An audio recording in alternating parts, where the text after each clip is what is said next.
전 세계가 충격에 빠졌습니다. 독일 최고 인증기관이 아시아 수백 개 제품 중 단 하나, 오직 한국산에만 특별 등급을 줬습니다. 그 이유는 고작 이 작은 금속 캔 하나 때문이었습니다. 도대체 어떤 금속 캔이길래 세계가 충격에 빠졌을까요? 지금 바로 확인해 보시죠. 잠깐, 구독과 좋아요는 누르셨나요? 안 누르셨다면 지금 바로 눌러주세요. 안녕하세요.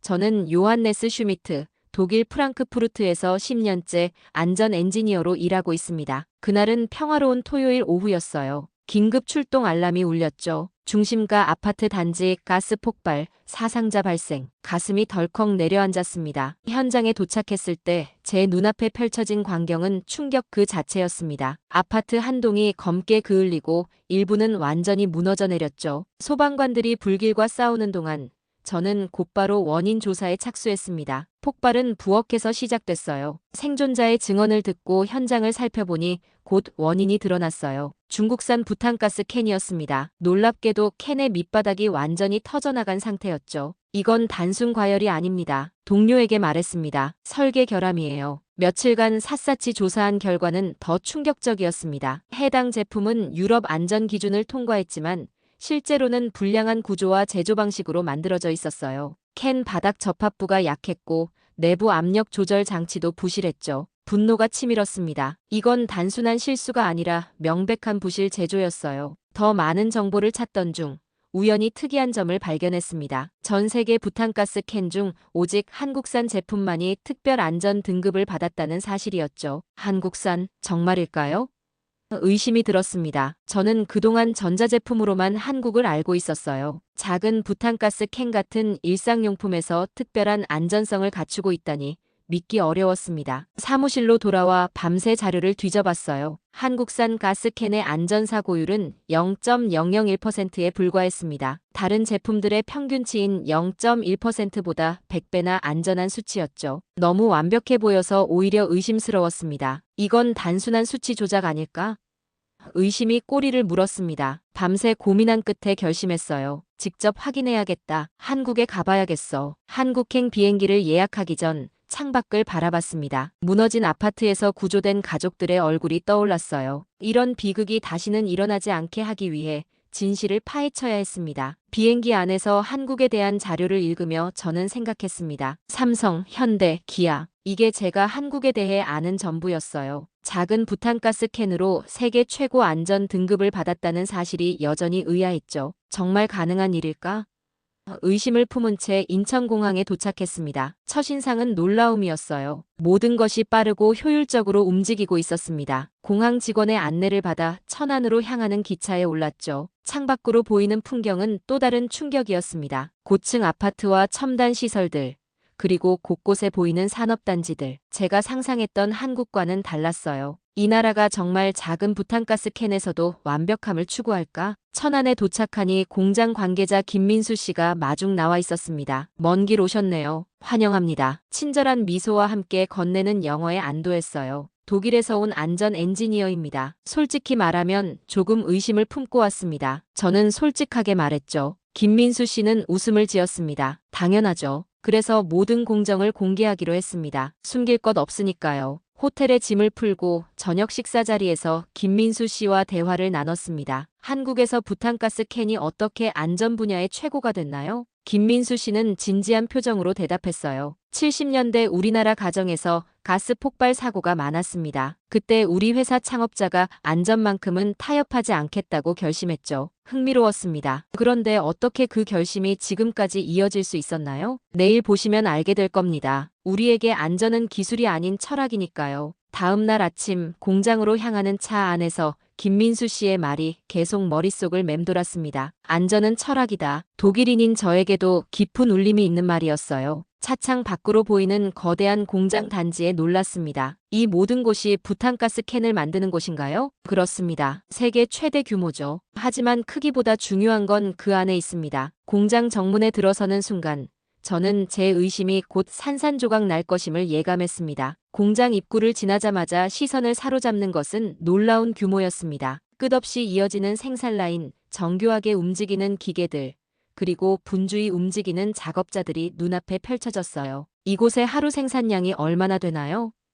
궁금증을 참지 못하고 물었습니다. 김민수 씨는 자랑스러운 표정으로 대답했죠. 하루 평균 70만 개, 연간으로는 약 2억 개에 달합니다. 숫자를 듣고 놀라움을 감추지 못했습니다. 그렇다면 세계 시장 점유율은 어느 정도인가요? 현재 약 90%입니다. 전 세계 60개국에 수출하고 있죠. 믿기 어려웠습니다. 작은 부탄가스 캔 하나로 세계 시장을 석권한다니요. 하지만 더 놀라운 광경이 기다리고 있었어요. 생산 라인을 따라 걸으며 곳곳에서 사람의 손이 개입하는 모습을 발견했습니다. 고도로 자동화된 시스템 속에서도 사람이 직접 검수하고 확인하는 과정이 있었죠. 요즘 시대에 이렇게 인력을 활용하는 이유가 있나요? 완전 자동화가 더 효율적이지 않을까요? 김민수 씨는 고개를 저었습니다. 효율만 따지면 그렇겠죠. 하지만 우리는 안전을 최우선으로 생각합니다. 기계는 프로그래밍된 오류만 찾지만 사람은 예상치 못한 문제도 발견할 수 있어요. 특히 인상적이었던 것은 최종 검수 라인이었습니다. 분당 1200개의 제품이 지나가는 컨베이어. 벨트 앞에서 작업자들이 눈을 떼지 않고 제품을 살펴보고 있었어요. 저 사람들이 그 속도로 모든 제품을 확인할 수 있나요? 의심스러웠습니다. 15년, 20년 경력자들입니다. 미세한 변화도 감지하죠. 기계보다 더 정확한 경우가 많습니다. 관리실에서 품질 관리 데이터를 확인하며 더욱 놀랐습니다. 불량률은 0.001% 미만, 그것도 대부분 사람의 눈으로 걸러낸 결과였죠. 이런 품질을 어떻게 유지하죠?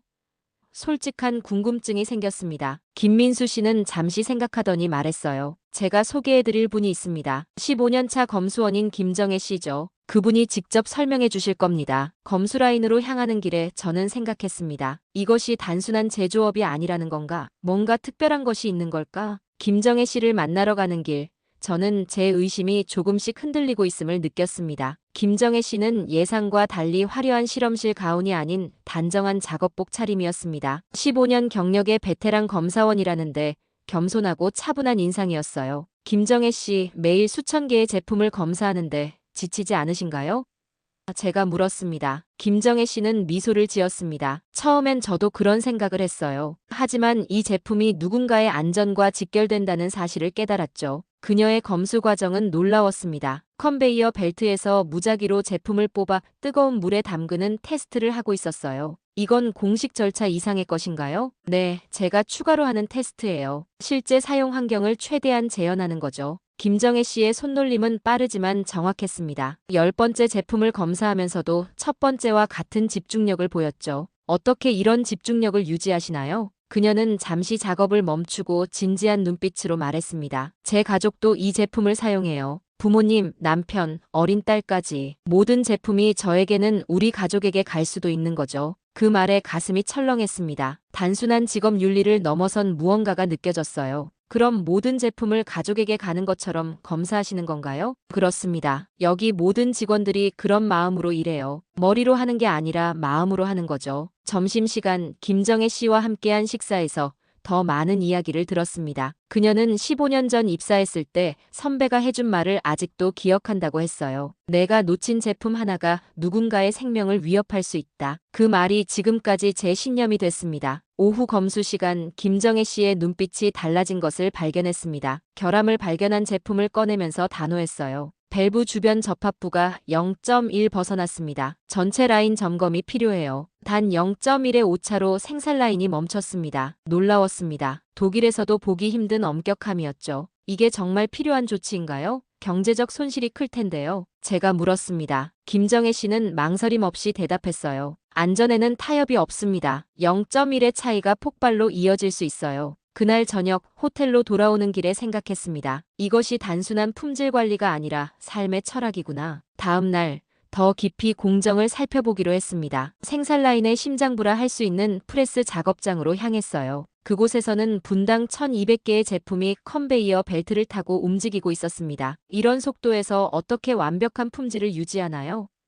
김민수 씨에게 물었습니다. 기계와 사람의 조화입니다. 보세요. 그가 가리킨 곳에서는 6명의 작업자가 빠르게 움직이는 제품들을 눈으로 검수하고 있었어요. 한 작업자가 갑자기 손을 들었습니다. 전체 라인이 즉시 멈췄죠. 무슨 일인가요? 결함을 발견한 겁니다. 저 작업자는 30년 경력자예요. 기계도 놓치는 미세한 변화를 감지했죠. 가까이 가서 보니 캔 상단 밸브에 미세한 틈이 보였습니다. 육안으로는 거의 구분하기 어려운 수준이었어요. 이런 것까지 발견한다고요? 김민수 씨는 고개를 끄덕였습니다. 우리는 기계보다 사람을 더 믿습니다. 기계는 고장날 수도 있지만 우리 직원들의 책임감은 절대 고장나지 않으니까요. 다음으로 방문한 곳은 고무 패킹 작업장이었습니다. 놀랍게도 이 부분은 대부분 수작업으로 이루어지고 있었어요. 이런 부분까지 자동화하지 않는 이유가 있나요? 물론 자동화할 수 있습니다. 하지만 수작업이 더 정확해요. 패킹은 가스 누출을 막는 핵심 부품이니까요. 작업자들의 손끝에서 이루어지는 작업을 보며 감탄했습니다. 그들의 눈빛에는 단순한 노동자가 아닌 장인의 자부심이 깃들어 있었어요. 갑자기 알람이 울렸습니다. 한 기계가 오작동을 일으킨 겁니다. 놀랍게도 작업자들은 당황하지 않고 침착하게 대응했어요. 마치 수백 번 연습한 듯한 동작으로 문제를 해결해 나갔습니다. 이런 상황에 대비한 훈련을 하나요?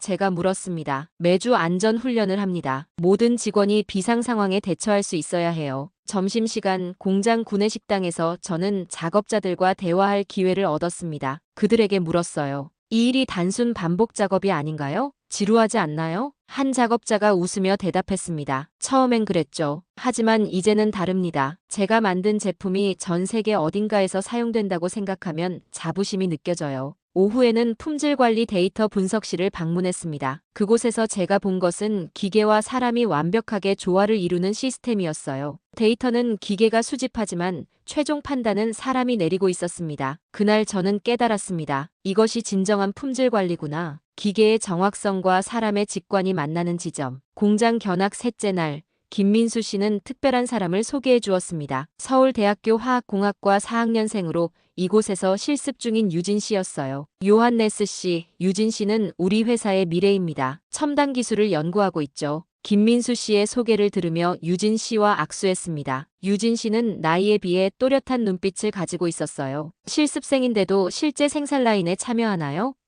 제가 물었습니다. 네, 이곳은 이론만으로는 배울 수 없는 것들이 많아요. 직접 손으로 해봐야 알 수 있는 것들이죠. 유진 씨의 작업실로 이동했습니다. 그곳에는 첨단 장비들과 함께 수많은 부탄가스 캔 시제품들이 있었어요. 무슨 연구를 하고 계신가요? 저는 극한 환경에서의 안전성을 연구하고 있어요. 영하 30도에서 영상 50도까지 어떤 환경에서도 안전하게 사용할 수 있는 소재를 개발하는 거죠. 놀라웠습니다. 그런 극단적인 환경에서 사용할 일이 있나요? 유진 씨는 진지하게 대답했어요. 시베리아에서 사용하는 제품과 중동에서 사용하는 제품은 같은 안전성을 가져야 합니다. 어디서든 사용자의 안전이 최우선이니까요. 시간이 지날수록 유진 씨의 열정이 느껴졌습니다. 그녀는 단순한 업무가 아닌 사명감으로 연구에 임하고 있었어요. 왜 다른 대기업이 아닌 이곳을 선택했나요?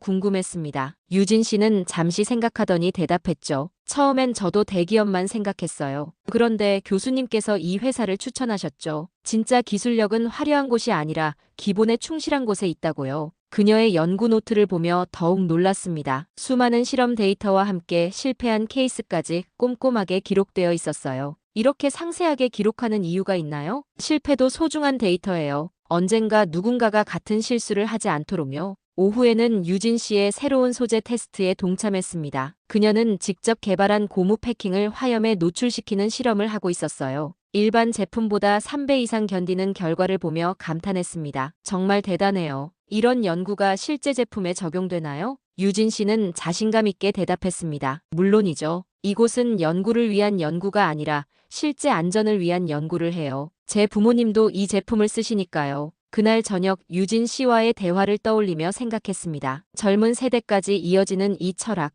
이것이 한국 제품의 진짜 경쟁력이 아닐까? 한국 출장을 마치고 독일로 돌아온 저는 곧바로 국제안전표준위원회 회의에 참석했습니다. 이번 안건은 부탄가스 캔의 안전기준 상향 조정이었어요. 중국 측 대표 왕 박사가 발언을 시작했습니다. 현재 기준으로도 충분합니다. 무분별한 상향은 제조원가 상승만 초래할 뿐이죠. 회의장 내 분위기는 왕 박사의 의견에 동조하는 듯 했습니다. 그때 제가 손을 들었어요. 발언하겠습니다. 모든 시선이 저에게 집중됐습니다. 저는 최근 한국의 부탄가스 캔 제조 공장을 방문했습니다. 그곳에서 본 것은 단순한 제조 과정이 아닌 안전에 대한 철학이었습니다. 이야기였죠. 왕 박사가 불쾌한 표정을 지었습니다. 슈미트 씨, 감성적인 이야기가 아닌 데이터로 말씀해 주시죠. 물론입니다. 제가 준비한 자료를 화면에 띄웠습니다. 한국산 제품의 사고율은 0.001%입니다. 이는 현재 국제 기준을 준수하는 다른 제품보다 100배 안전한 수치죠. 회의장이 술렁이었습니다. 왕 박사가 반박했어요. 그건 단순한 포장의 차이일 뿐입니다. 본질적인 안전성은 같아요. 제가 고개를 저었습니다. 포장이 아닙니다. 철학의 차이죠. 한국 공장에서는 모든 직원이 내 가족이 쓸 제품이라는 마음으로 만듭니다. 기계가 아닌 사람의 눈으로 검수하고